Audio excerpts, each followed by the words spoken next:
Okay बेटा, twelfth class students, आज हम अपना नेक्स्ट टॉपिक करते हैं माइक्रोब्स एज बायो फर्टिलाइजर। सबसे पहले हमें पता होना चाहिए कि बायो फर्टिलाइजर्स क्या होते हैं।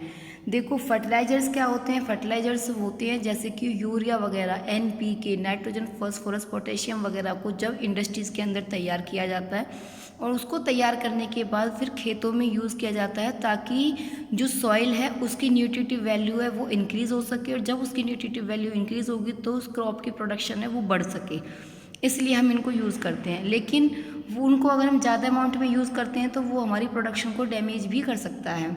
इसलिए हमें उनको यूज़ ना करके बायो फर्टिलाइजर्स यानी कि लिविंग बींग से प्रोड्यूस होने वाला जो मटेरियल होता है जैसे कि काउ डंग वगैरह जो होते हैं उनको अगर हम यूज़ करें, या फिर हम जैसे प्लांट्स लीव्स वगैरह इन सबको यूज़ करके हम खाद बनाएं, उसको खेतों में यूज़ करें, तो वो हमारे लिए ना तो सॉइल पॉल्यूशन क्रिएट करेगा, हमारी फसल की प्रोडक्शन को इंक्रीज़ करेगा, और हमारी सॉइल के अंदर न्यूट्रिटिव वैल्यू है वो बहुत ज़्यादा बढ़ जाएंगी।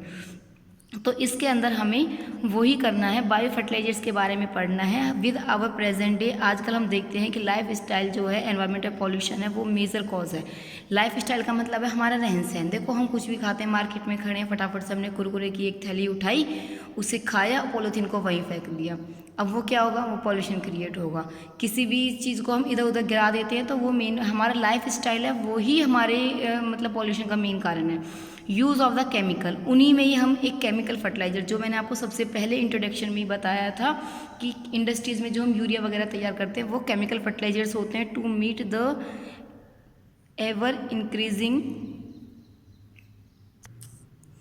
Increasing the demand of agriculture production has contributed significantly to this pollution. देखो, हमें पता है कि जो पॉपुलेशन है वो बहुत ज़्यादा बढ़ रही है, और पॉपुलेशन के हिसाब से हमें क्रॉप प्रोडक्शन भी ज़्यादा चाहिए। क्रॉप प्रोडक्शन को ज़्यादा करने के लिए फार्मर्स जो होते हैं वो ज़्यादा अमाउंट में केमिकल फर्टिलाइजर्स को यूज़ कर रहे हैं, क्योंकि उसकी डिमांड है वो ज़्यादा हो रही है एग्रीकल्चर में, और एग्रीकल्चर की भी ज़्यादा ज़रूरत है। Of course we have now realise that there are problem associated with the over use of chemical fertiliser. और ये भी मैंने अभी आपको बताया कि अगर हम इन केमिकल फर्टिलाइजर्स को ज़्यादा अमाउंट में यूज़ करते हैं तो ये हमारे लिए काफ़ी सारी प्रॉब्लम क्रिएट कर देंगे। And there is a large pressure to switch to organic farming. इसीलिए इनको यूज़ करने की वजह, लिविंग बींग से प्रोड्यूस होने वाले जो भी मेटेरियल होता है उसे हम बोलते हैं ऑर्गेनिक फार्मिंग। जो मैंने अभी आपको काउ डंग वगैरह बताया, प्लांट्स की लीव वगैरह, इन सब चीज़ों से यूज़ करके जो हम खाद बनाएंगे उसे करना, और उसी को ही हम बायो फर्टिलाइजर्स बोलते हैं। तो इन पे प्रेशर ज़्यादा है, हमें केमिकल फर्टिलाइजर्स की जगह पर हमें ऑर्गेनिक फार्मिंग करनी चाहिए। ऑर्गेनिक फार्मिंग वो फार्मिंग होती है जिसके अंदर हम लिविंग मैटर से, लिविंग ऑर्गेनिज्म से प्रोड्यूस होने वाला जो भी मैटर होता है उसको यूज़ करके हम खाद बनाएं, और उस खाद को फिर हम खेतों में यूज़ करें। To use of bio fertilisers, और जो खाद बनेगी लिविंग ऑर्गेनिज्म से जो खाद बनेगी उसी को हम बायो फर्टिलाइजर्स बोलते हैं। Bio fertilizer are organism that enrich.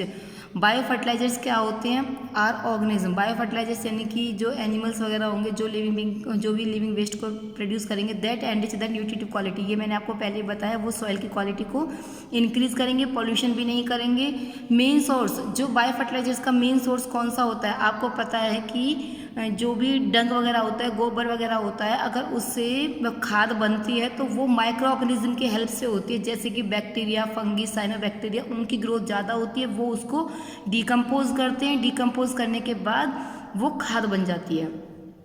तो you have study about the nodules on the root of leguminous plant. ये मैंने आपको 11th में भी बताया था। लेग्यूमिनस प्लांट कौन से प्लांट होते हैं, जैसे कि दाल होती हैं, चने वगैरह होते हैं, इनकी जो रूट्स होती हैं उन रूट्स में जो नोड्स प्रेजेंट होते हैं, उन नोड्स के अंदर बैक्टीरिया, राइजोबियम बैक्टीरिया लाई करता है, जो कि नाइट्रोजन को फिक्स करने का काम करता है। तो दिस बैक्टीरिया फिक्स, ये बैक्टीरिया नाइट्रोजन को फिक्स करने का काम करेंगे और सॉइल के अंदर न्यूट्रिटिव वैल्यू को इंक्रीज करेंगे। कुछ और बैक्टीरियाज भी हैं जो नाइट्रोजन को फिक्सिंग का काम करती हैं और जो फ्रीली लीव करते हैं सॉइल में। जैसे ये तो रूट्स में थे, रूट्स की जो नोड्स होती हैं, तो इनकी जो प्लांट्स मैंने अभी आपको एग्जांपल बताया, जैसे ग्राम हो गए, दालें वगैरह हो गई, मूंग मसूर वगैरह, इनकी जो रूट्स होती है उन रूट्स में छोटी छोटी नोड्स होती है, गांठें होती हैं, उनके अंदर ये राइजोबियम बैक्टीरिया लाई करती हैं। इसका पूरा प्रोसेस हमने 11th में पढ़ा था। तो उसके अंदर तो ये इनका मेन काम क्या होता है, ग्रोथ करना, किसकी, नाइट्रोजन को फिक्स करना।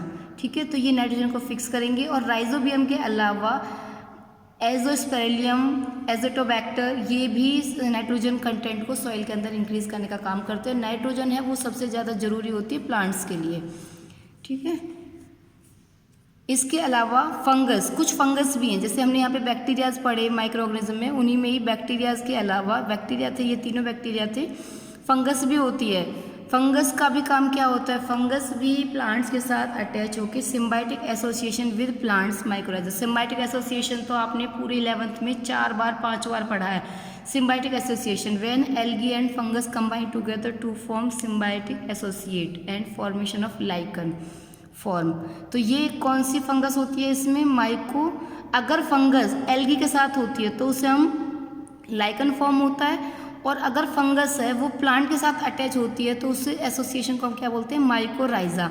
मैनी मेंबर्स, कई सारे मेंबर्स जैसे कि ग्लोमस फॉर्म माइकोराइजा, तो कई मेंबर्स ऐसे हो गए जो कि जैसे कि ग्लोमस है वो माइकोराइजा के साथ फॉर्म होगा। वैसे ही fungal symbiont in this association absorb, और इनका काम क्या होता है फंगस का, ये एब्जॉर्ब करती हैं फॉस्फोरस को, कहाँ से, सॉइल से, और इसको प्लांट तक पहुँचाने का काम करती हैं। यानी ये फॉस्फोरस को गेन करती हैं सॉइल से और इसको प्लांट्स तक। मैंने अभी आपको बताया था थोड़ी देर पहले, NPK, नाइट्रोजन, फॉस्फोरस, पोटेशियम, तीनों की तीनों जो चीज़ें होती है वो प्लांट्स की ग्रोथ के लिए, प्रोडक्शन के लिए सबसे ज़्यादा ज़रूरी होती हैं। तो फॉस्फोरस को एब्जॉर्ब कराने का काम ये करेंगे फंगस, और एग्जाम्पल भी दे दिया है इसका।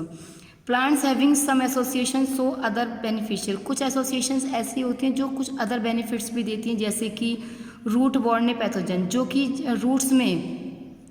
रूट्स में ग्रो होने वाले, बॉर्ने का मतलब होता है जन्मा, तो रूट्स में ग्रो होने वाले पैथोजन उनसे भी बचाती हैं। टॉलरेंस ऑफ सैलिनिटी, यानी कि खारेपन में अपने आप को सेफ रख सकें, ठीक है।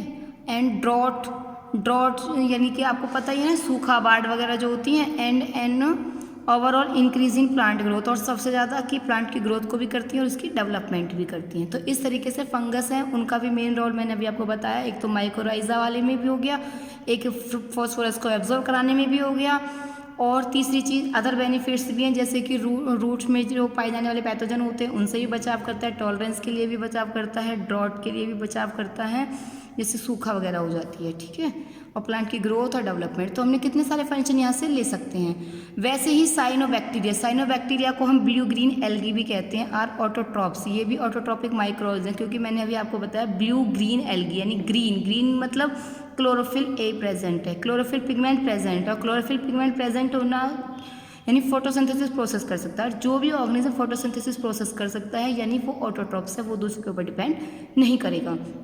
तो साइनोबैक्टीरिया है वो भी ऑटोट्रॉप्स है, इसके अंदर क्लोरोफिल पिगमेंट ए है, ये फोटोसिंथेसिस प्रोसेस को कर सकता है, और widely distributed in aquatic and terrestrial environment, और ये एक्वेटिक यानी पानी में भी और टेरेस्ट्रियल सरफेस पर भी लाई करता है।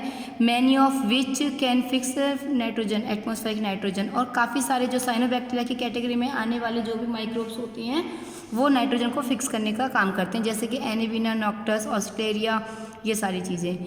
इन पैडी प्लांट, पैडी होते हैं धान वगैरह जो होते हैं ना, धान चावल, यानी कि चावल की जो खेती होती है, तो उसमें cyanobacteria serve as an important bio fertilizer, तो वहाँ पे साइनोबैक्टीरिया वो एक बायो फर्टिलाइजर की तरह काम करते हैं। ब्लू ग्रीन एल्गी यानी cyanobacteria also add organic matter, ये ऑर्गेनिक मैटर को ऐड करते हैं किसमें, सॉइल में, और जब ऑर्गेनिक मैटर सॉइल के अंदर इंक्रीज होगा तो सॉइल की फर्टिलिटी है, उपजाऊपन है, वो भी बढ़ जाएगा, ठीक है। तो इसका काम क्या हो गया, एक तो नाइट्रोजन को फिक्स करने का काम करेगा। पैडी प्लांट के अंदर साइनोबैक्टीरिया वो बायो फर्टिलाइजर्स की तरह काम करता है, बायो फर्टिलाइजर्स मतलब ऑर्गेनिक मैटर को सॉइल में ऐड करेगा, जिससे उसका उपजाऊपन है वो बढ़ जाएगा। करंटली अगर हम देखें कि in our country a number of bio fertilizers are available commercially in the market, हमारे मार्केट के अंदर काफ़ी सारे बायो फर्टिलाइजर्स अवेलेबल हैं। Farmer use these regularly in their field, farmers इनको लगातार अपने खेतों में यूज़ कर रही हैं टू रिप्लेनिश सॉइल न्यूट्रिएंट, ताकि जो सॉइल न्यूट्रिएंट ख़त्म हो गए हैं उन्हें दोबारा से इंड्यूस कराया जा सके, दोबारा से बढ़ाया जा सके, and to reduce dependence on chemical fertiliser, और दूसरा केमिकल फर्टिलाइजर्स के यूज़ को कम किया जा सके। तो आई थिंक ये वाला टॉपिक आपका अभी तक क्लियर हो गया होगा। ओके।